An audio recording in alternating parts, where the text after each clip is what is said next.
And I wish we would have just realized, hey, we just need to make this decision and go move on. So if I could go back, I would just say, make the decision, get the feedback. And if it was wrong, I mean, if it's to your customer, apologize. If it's internal, chalk it up as, hey, team, we lost this, and we're going to kind of course correct and move forward. Welcome to the Winning E-commerce Experience Show, where it's all about creating a brand that your customers love so they keep coming back. This show is brought to you by DataQ. Your store experience begins with your homepage. DataQ improves your conversion rate up to 30% by showing each visitor a personalized homepage based on their interest. And now, your host, Shahram Anver. Hey guys, today we've got someone who's running a coffee e-commerce site. They call Common Sense Coffee. Garrett, great to have you with us. Hey, excellent to be here. Thank you. So we were just talking a little bit earlier that coffee is one of those items that probably didn't get too badly hit by this crisis. We know that some other areas like wholesale got hit, but from what I understand, your direct-to-consumer business has been going pretty well. Yeah, absolutely. And we were kind of afraid at the beginning because we're a relatively new business, started in November of last year. And when COVID hit, it seems like the whole world just shut off over the course of a few weeks. But as we continued on and people became more comfortable with social distancing in their daily lives, we actually see a lot of our customers now buying our coffee because they can't go to their brick and mortar locations in their hometowns or their Starbucks in the airports and everything. So it's been great from delivering coffee to consumers, and it's been great, and we've been really enjoying it. So you're like the perennial hustler, right? I mean, we talked about this, that you've got a full-time job, and you started this something like last year, if I remember correctly. Yep. And you obviously you're building this towards a goal. Tell us about why you started the company, like why coffee, and where you want to take the business. Yeah, absolutely. So, I've always been the side hustle person or someone to just work on something, building something, whether it's a business or in my job, whatever. But the reason we started Common Sense Coffee is we were sitting around a table one day at a barbecue at my house with a few of my friends, and we were sitting there, and I was like, guys, we really need to like start a business. What can we do that we do every single day that like doesn't have technology that we could go in and fundamentally like disrupt the industry? And we were just sitting around for a while, and we're like, hey, what about coffee? I mean, like, we all drink coffee. Like 2/3 of Americans drink coffee. It's one of the number one most consumed drinks in the entire planet. Um, in terms of commodity, it's now behind data, oil, and then it's coffee. It is the most available commodities. And we just thought it was really an interesting concept because the coffee industry doesn't have a lot of technology today. I mean, most coffee like cafes are small businesses. They focus on serving a small audience base in their local towns. Totally fine. There's some bigger coffee companies like Starbucks that have really been successful over the years, but for the most part, not many coffee companies embrace technology and try to do things differently. And that's kind of what we wanted to do. So we have some pretty interesting plans on what we want to do in the future, and I'm happy to talk a little bit more about that. Yeah, let's get into that, because one of the things which I thought about was whenever you start a business, I think you really hit the nail on the head, that you really need to figure out something that's different, that's not in the market right now, that you need to fill.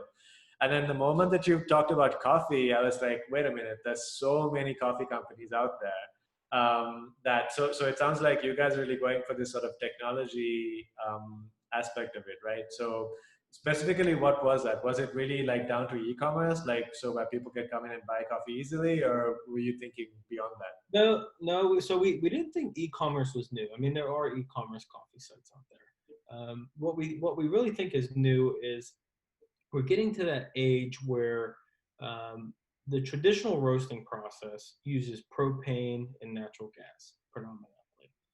And what happens is you get uh, a company that imports a lot of coffee beans from across the world into a warehouse, a centralized warehouse. And they have these big industrial roasters.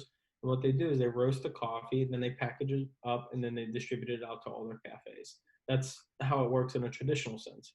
Now we're getting to the point where the technology is available to actually take the natural gas or propane roaster out of the equation completely and replace it with an electric roaster. Electric roasters are now becoming pretty.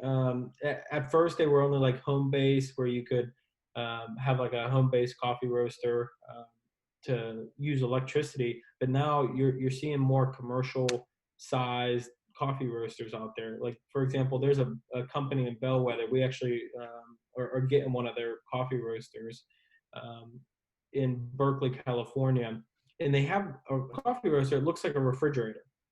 You plug it into a 220-volt outlet, and that's it.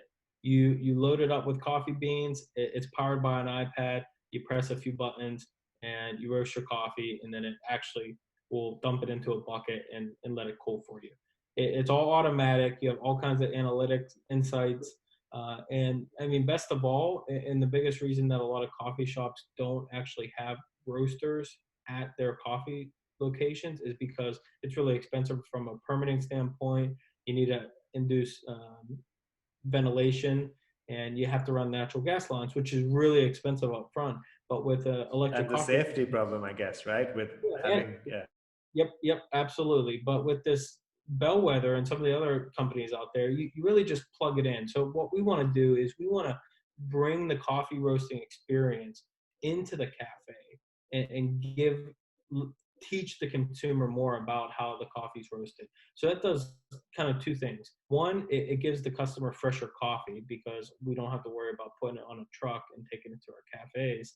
And two, you really eliminate the warehouse aspect of it. So instead of doing leasing and having the overhead for a warehouse, you're really just teaching the baristas that work at the cafes how to use this new roaster, and they can still make you espresso, and they can also roast coffee.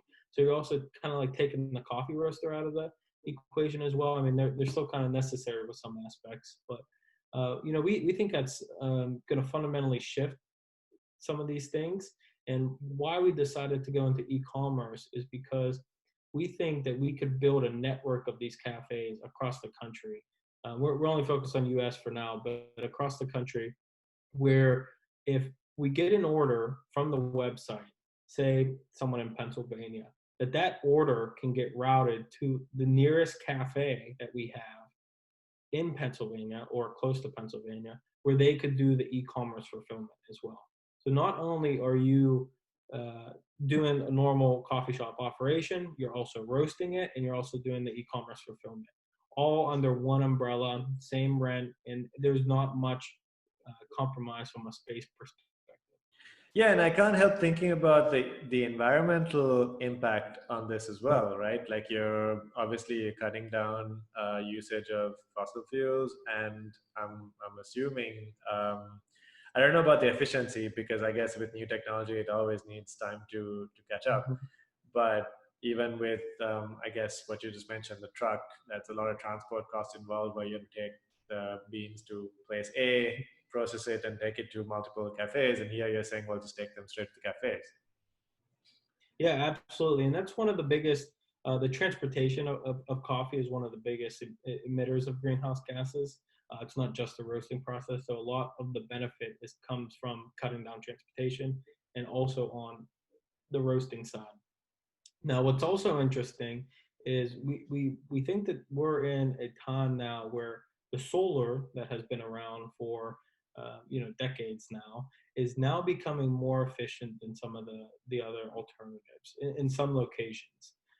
So we're betting on the perfect scenario where we could have a cafe and have it powered by solar to do the roasting operation, and maybe even the whole entire cafe as a whole, and really eliminate most of the carbon footprint from the coffee roasting process.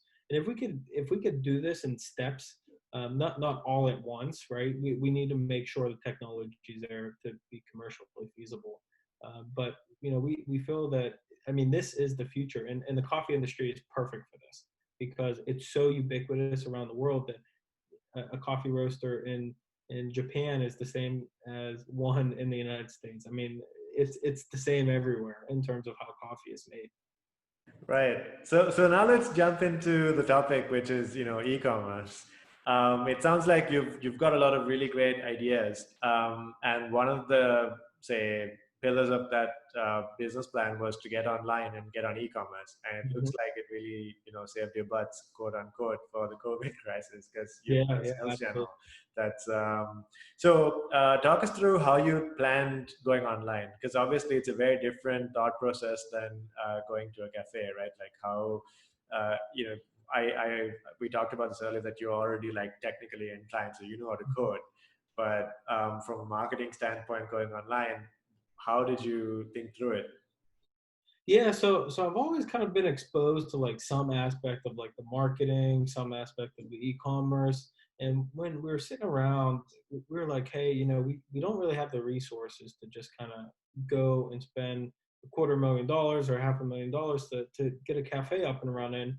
And especially because we don't know anything about coffee. When we started this, we didn't know how to roast coffee. We just knew we enjoyed it. And we could tell the difference between burnt coffee and like okay coffee.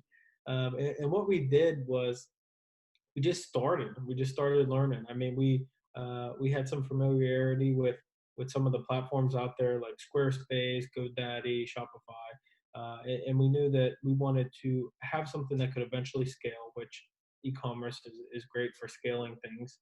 And we just added, went on, we started with Shopify, and we just started typing things out, from taking pictures, uploading pictures, making videos, uploading those, and just going through a trial and error process.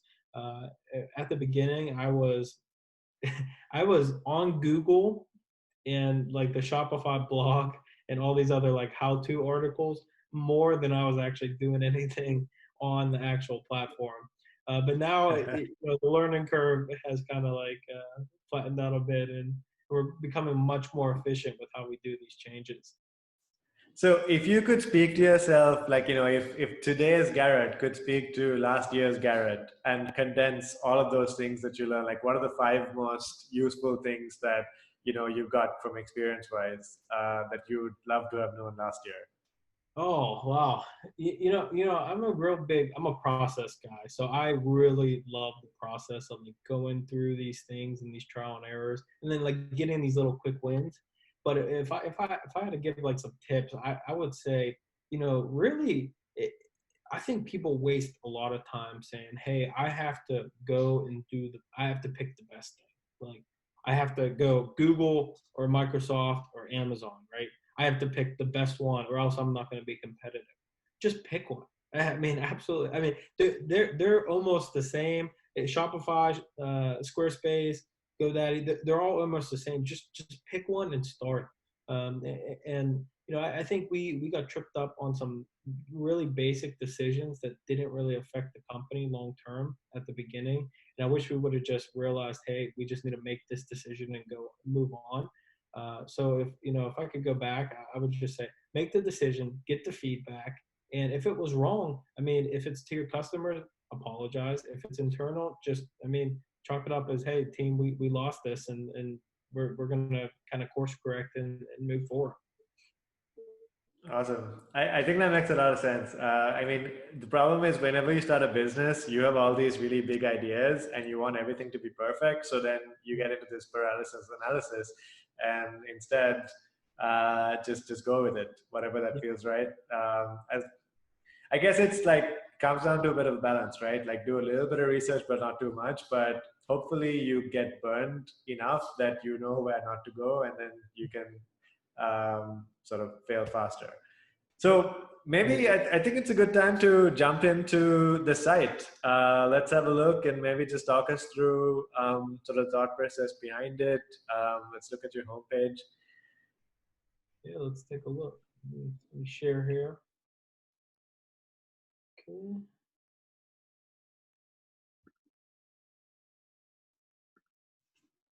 Can you see everything? Yeah. All right. So um, let's go from here. How did you come up with this? Like, because you mentioned a lot of things, like in terms of how you differentiate yourself, and I think you talked about the technology, but in here you've clearly focused on the coffee itself and not the process. So talk us through how you designed this. Yeah, so I think everything kind of starts with the logo, right? So you see the logo mentioned a few times here. You see the coffee name mentioned a few times here, and we wanted to, when a customer goes to this website, we specifically to the homepage, we want them to know that they just went to a coffee website. We don't want to have a bunch of pictures of us doing other things, or not having the branding of what the company actually is right up front, because if someone's not interested, say they're looking for coffee and they don't see any indication in this picture here that it's a coffee website, then they're going to leave. So what we do is we really are trying to focus on building a brand. So that's why you see so many instances of the logo there. And we wanted to make it kind of sleek to where you see kind of one of the products, you see that it's kind of a different packaging. I mean, we went with like a stand-up craft white pouch, which is kind of doesn't really happen a lot in the coffee. I mean, you see a lot of these like gusseted bags, which are kind of like squared off bags that have like little twist tie on it. Those are really common. And then you see kind of some other things that you don't normally see. I mean, the mugs are pretty common, but the beanies, for example, are a little bit different. And then we wanted to, the call to action here is most coffee companies, for example, Starbucks, Folgers, Maxwell House, they just focus on creating a cheap, well, not so much Starbucks, but Folgers, Maxwell House, focus on creating a cheap coffee. They just want to push coffee out. They just want to give coffee to regular consumers. But what we did here is we are focusing only on single origin coffee. So it's like a higher level of quality in terms of coffee. We source all of our coffee from one particular country, and then we use that one particular country's coffee for each one of our roasts. So, for example, this Washington roast here, it comes from Colombia. So every customer, when they go to the homepage, they say, "Hey, this is single origin coffee," and then that leads them to some potential questions where we have some additional information down on the page here. So if we kind of scroll down some more, you see we have our Instagram kind of embedded. So you see our Instagram feed here. And then we talk about, hey, this is our single origin coffee, right? So we don't want to sacrifice quality. So they get to read a little snippet there. We do everything in small batches, and we touch a little bit on the benefits there. And then we have a few other pictures of some of the things that we do to just show kind of some brand awareness and incorporate some of these things into like a household. And that's kind of our homepage here. So you very clearly not featured your products on the homepage, right? You really made it more of a story, a brand, and like, I mean, it's very clear that you sell coffee, but a lot of stores you'll see things like prices or product images or collections. Can you talk us through that decision? Was it because of like the customer that you had in mind that you wanted to see more like a premium brand, or was there anything else that you were thinking about? Yeah. So when we started this, so we don't want to just be known as a coffee company. So our mission statement is to provide top tier coffee to the visionaries of the world and then share in their accomplishments. So what we mean by that is not only do we want to create great coffee, that's where the single origin coffee comes in, right? So when a customer drinks this coffee, they have an expectation that it's going to be good because they equate single origin coffee with good coffee. Now, what we mean by like visionaries of the world is we want to reach out to people and have a connection and communicate with people that are doing something different. So we're not right now, we're kind of focused on the coffee, building the brand. But as we go into the future, as that brand matures, we want to start focusing more on the customer and what those customers are doing. Um, we want to share in their accomplishments, right? So that's kind of where the logo comes in. So the idea behind the logo is you have this. We're in the Washington D.C. area, so there's a lot of like political history there. But you see kind of a crown there, and it's flanked by two like American colonists. And what they're trying to do is essentially like topple the crown. And the premise behind that is you have this big idea at the time, this way of living, the status quo that exists, and you have this small like little group of people that see the world in a different way, and they're trying to do something to change it. And that's what we kind of want to incentivize people to do in the future, whether it's go out, start a business, whether it's go out and buy their first home, whether it's go and start helping the community. We want to incentivize people to do the things that would make them successful, make them feel good, all while drinking coffee, because coffee is really synonymous with doing anything important. Like if you go to a job interview, you could be drinking coffee and it's socially acceptable. You could buy a house and, as a congratulatory kind of like thing, you go and you drink coffee together. Or if you just want to have a discussion and talk about the future, you could go drink coffee. So it's really socially acceptable. But for right now, we're focusing a lot on the coffee, building the brand, and eventually we're going to shift to more, hey, now that our coffee's out there, what are you guys doing with it? So I guess the lesson learned here is really focus on what your objective is in terms of the customer and the brand you're trying to build, right? Because in this case, you're clearly trying to go for people to know who you are, and the coffee is almost secondary to what you're trying to achieve, right? So, and I guess if somebody like there's already, I think what the thing I like about this homepage, like the first time I come in, is like you said, it's there's no doubt in my mind that this is a coffee store.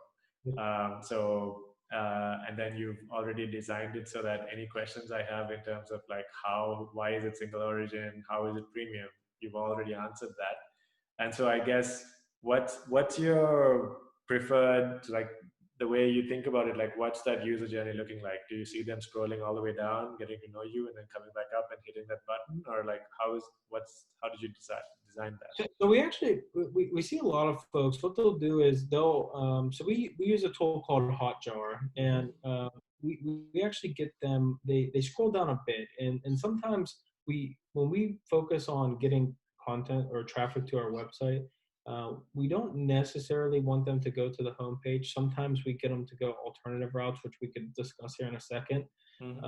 But if they come here, what they normally do is they want to check out the coffee right away. So I would say 75% of the users, as soon as they come here, they'll see it and either click on those three bars in the top left-hand corner or click shop coffee.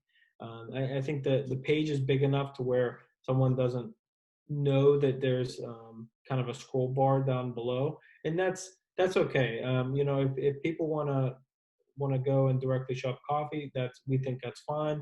We want to give the customers any really route that they want to take to eventually just surf around on our website. So that's a really important statistic, right? 75% of people just directly go in and look at, okay, what do these guys have? And then you've got the 25% that want to know a little bit more. So you're kind of like already seeing two kinds of customers. One who are just sort of exploratory and want to read more about it, which is a minority, 25%, and the others who are just like, all right, show me what you got.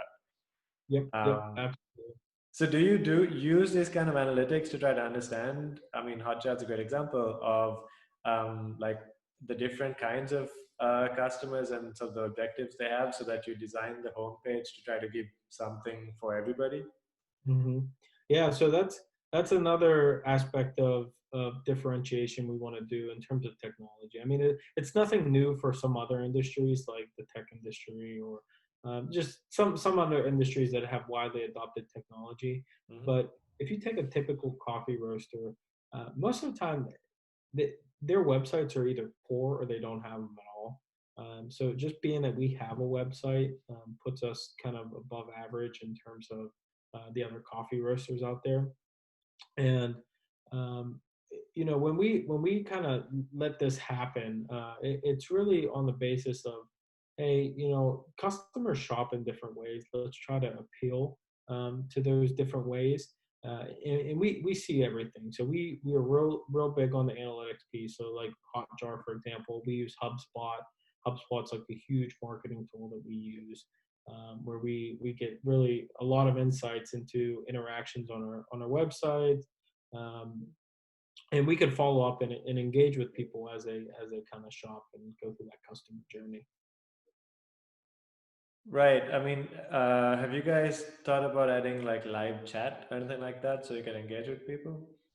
Yeah, so that's one thing we're actually we're testing a few things now. So you see at the bottom there, you kind of have like an earn rewards and then also a share Hmm. um, a link, and like say you click the share link here. Um, what we're trying to do here is, if someone clicks on it, uh, they get their unique share link. They could sign up, and then they have a few ways to share. So if you're familiar with the Morning Brew is like a newsletter that goes out, and it's really an interesting thing that they use to help build their following. So we wanted to do kind of the same thing.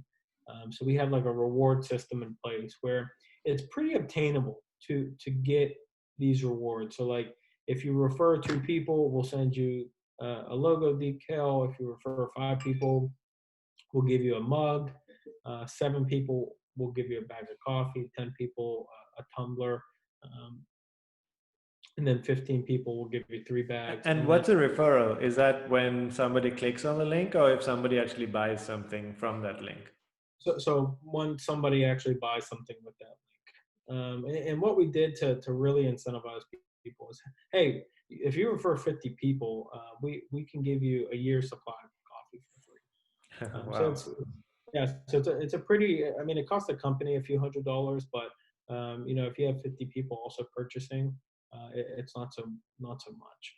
So we wanted to kind of we don't focus a lot on advertising other than social media.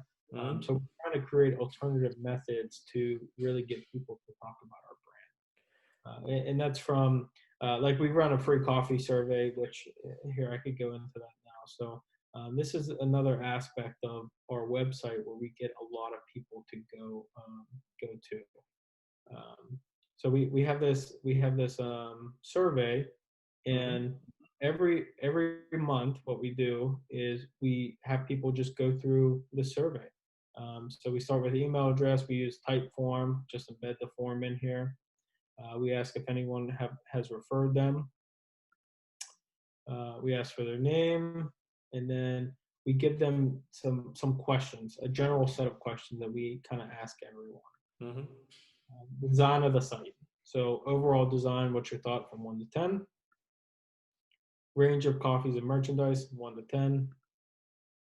Coffee and merchandise description. So these are all links to those pages as well. Um, and then finding what you needed. So like your FAQ, subscription info, referral programs, etc. And then what we do is every month we change the back set of questions. So what we're doing now for May is we're asking the customers, hey, if you could change something on our website, what would it be? So Mm. that's something that we really want to include into our business process because at the end of the day, if you don't have something that customers want or people that just go to your website want, they're not going to shop from you. Mhm. And being that we're implementing some of these things, uh, people see that and they're like, "Wow, this company is actually listening to me." And that's what we want to know that and be a part of like a customer's life in that way. Then So, we how long have you been running this survey for now? so a few months. So we our first one was probably in March, beginning of March. Okay. But sorry, Garrett, I think you were about to say something and I interrupted you. Go ahead. No, no, no. So then I was just gonna say, we have some stuff that we've been thinking about. So like example here, would you like seeing us explain our coffees in a video and put them on our website, right? So we're giving the customer a choice, and then same thing here. Would you like access to free educational coffee content? So and then ask them for suggestions, and then we do the typical net promoter score type thing. And then when they hit submit, it'll take them to their straight to the coffee page where they could browse. Nice.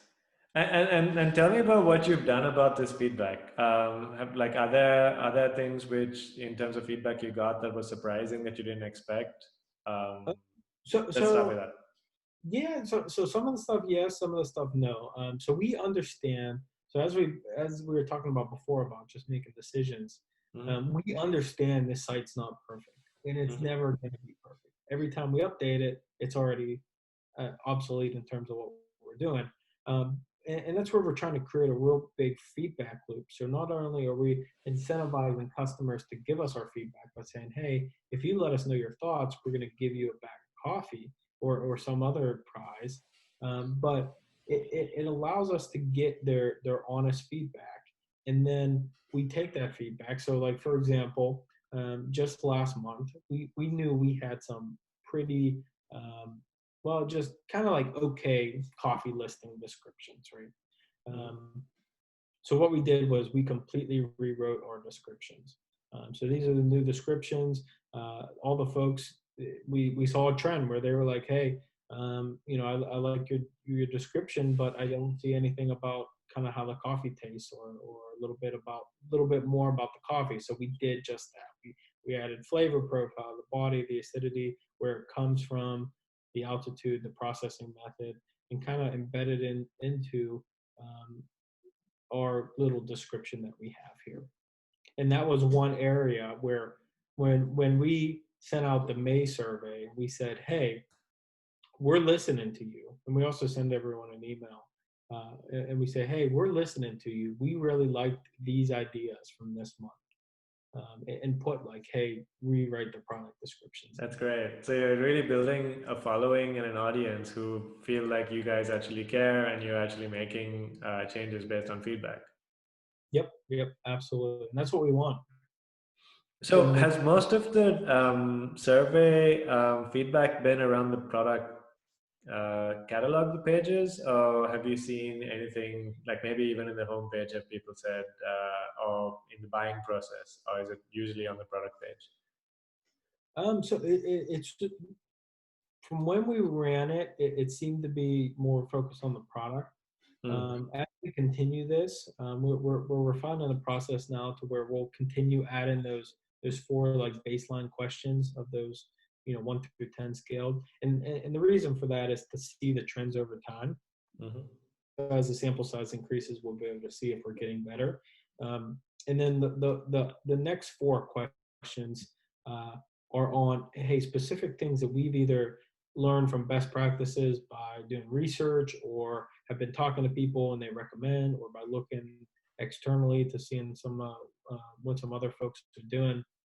And then directly asking the consumer, hey, would you appreciate something like this? Or what do you think of this specific spot on the website? So we could say, like, for example, we actually just started a blog too, where we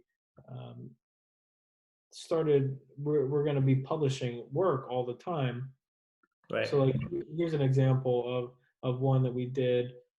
So like, if someone doesn't know what single origin coffee is, they can come here and see, hey, this is kind of what it is. And then there's some stuff that they can read, and then they can leave a comment if they want, letting us know kind of what their thoughts were on it. Then Yeah. eventually, oh, go ahead.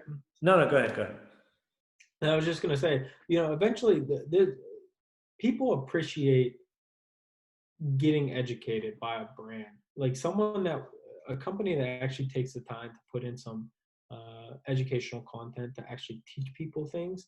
I think a lot of folks really appreciate that, and they enjoy affiliating themselves or purchasing coffee from a company that's like, hey, we're not too strict on how you drink your coffee. I mean, there's some coffee companies that are like, hey, you need to drink your coffee company or your coffee this way.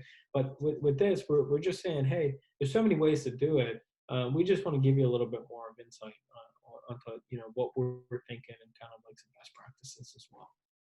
I think that's a really good tip because, especially with the industry you're in, I mean, coffee, I think it's one of those industries where people are very passionate about it, right?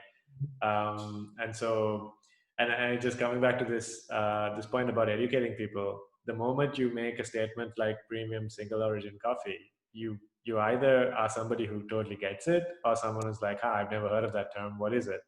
So it totally makes sense that the more time you spend educating the customer on what that means, they're going to be far more likely to be a fan because now they're going to understand why this is important. Yep, absolutely. And another part of the blog where we're really setting ourselves up for is that transition from focusing a lot on the product to focusing more about the people. Right. Well, once That's a quote. yeah, I know, right? So it's what we want to eventually do is we want to reach out to people that we feel are doing some incredible things in their community, whether they're like we have some customer personas that we kind of follow, like from the entrepreneur, from the sustainability advocate to the community advocate as well, and then just the general specialty coffee nerd, like that really like loves drinking their coffee. They grind it right before they drink it. They use a Chemex or a French press to brew it, and they love the experience.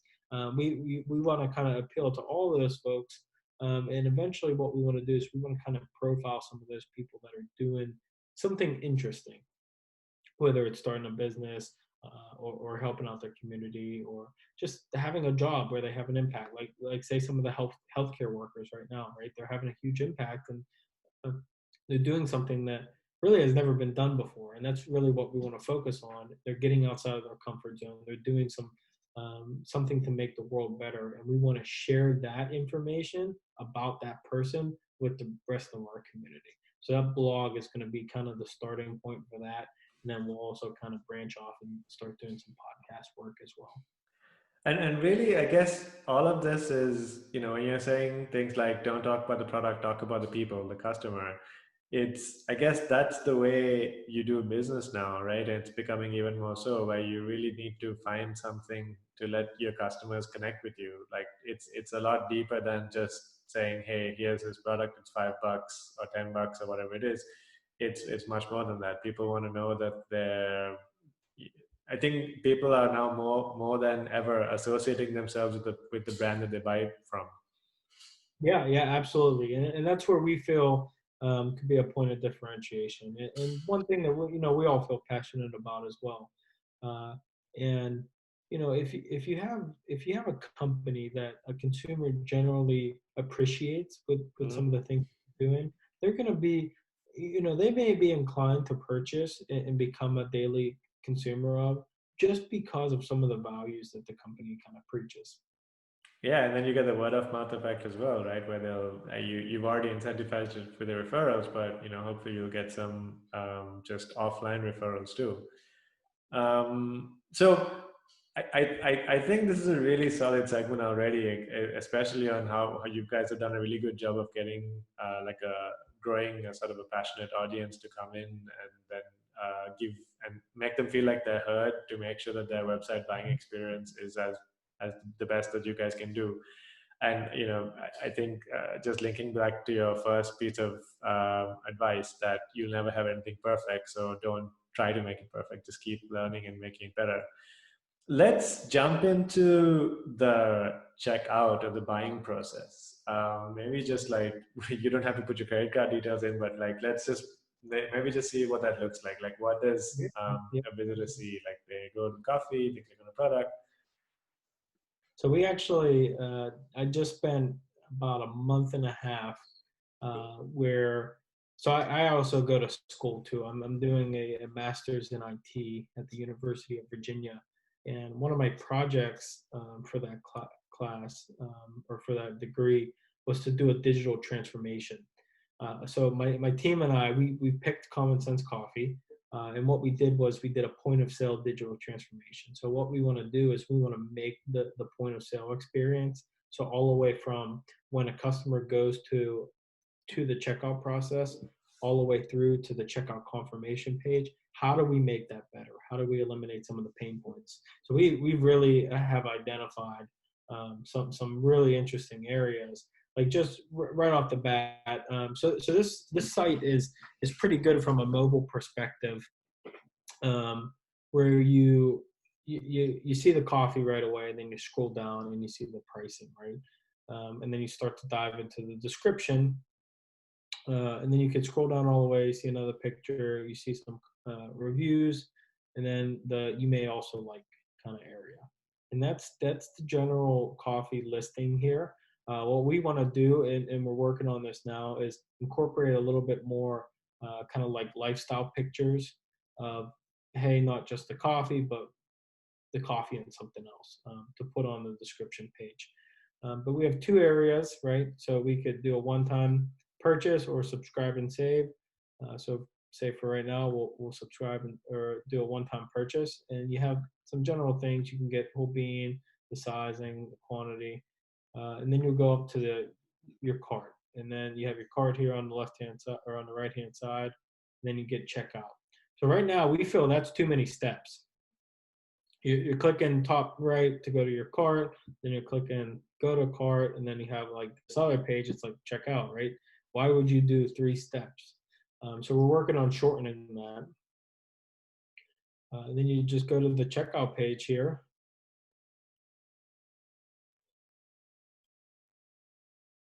What's happening? Oh, there we go. So I've seen some sites where when you add to cart, they'll do a little pop-up saying, do you want to keep shopping or do you want to check out now? Or is that something else that you guys are thinking about? Yeah, so we really want to be able to add the functionality for someone to add to cart, just like a quick view. So if they see the coffee kind of on any page or even on some of the social media sites, where they could just say, hey, let's buy now. So to really expedite the buying process, if they want to just buy one thing, Right. or do the pop up where you say, hey, we want to buy anything else. But for right now, and we're also going to do some interesting things around like voice checkout. So that's another thing we're really banking on. Consumers are really going more towards the voice capability platforms with like your Google Home and your Amazon Echo. So what we want to make it is so a customer can actually just say, hey, Amazon Echo, order me some more Common Sense coffee, or hey Google, do the same thing. And that'll give us another medium to change the checkout process and bring it Sure. to a voice medium as opposed to hey, just a visual type thing. And then here you just put in your contact information, or if you have an account, you can log in, and then discount code area. And if the customer is a repeat customer, they'll get some express checkout options like using PayPal, or we're working on the Amazon Pay piece where they could log into their Amazon accounts and use their shipping address and credit card information to get on, go through the process that way. All right. Well, thanks, Garrett. I think we pretty much covered it all. You guys have clearly done a very good job with the website, and there's a lot of thought that's gone behind it. Is there anything else that you think we've missed that you think people should know about? Well, we're always looking for reviews and critiques. So if anyone's interested in giving their critique, we give out free coffee for it. So, I mean, I think there's a lot here for people to already follow. I think adding that survey was an excellent idea. Well, not was, you're still having it, so that is an excellent idea. Because there's no better person to tell you what changes to make than the person who's trying to buy from you. Yep. Right. To me, at least personally, that's the biggest takeaway from our discussion here. And you guys have really done a good job of like keeping that. And I think you really made a very good point there when you said when you ask somebody for feedback the first time, people will give it to you. But then if they don't feel like you're doing something with it, the next time they're not going to be so keen. And what you guys have really done with this email list and saying, hey, we took these three, you're kind of incentivizing people to feel like they've got a stake in the business and making it better. So I think that's really awesome. Yep, absolutely. We want to, the engagement with the customers are really important. Garrett, this has been a pleasure. Thank you so much. Thank you. Stay safe, all right? You too. Bye-bye. Bye-bye.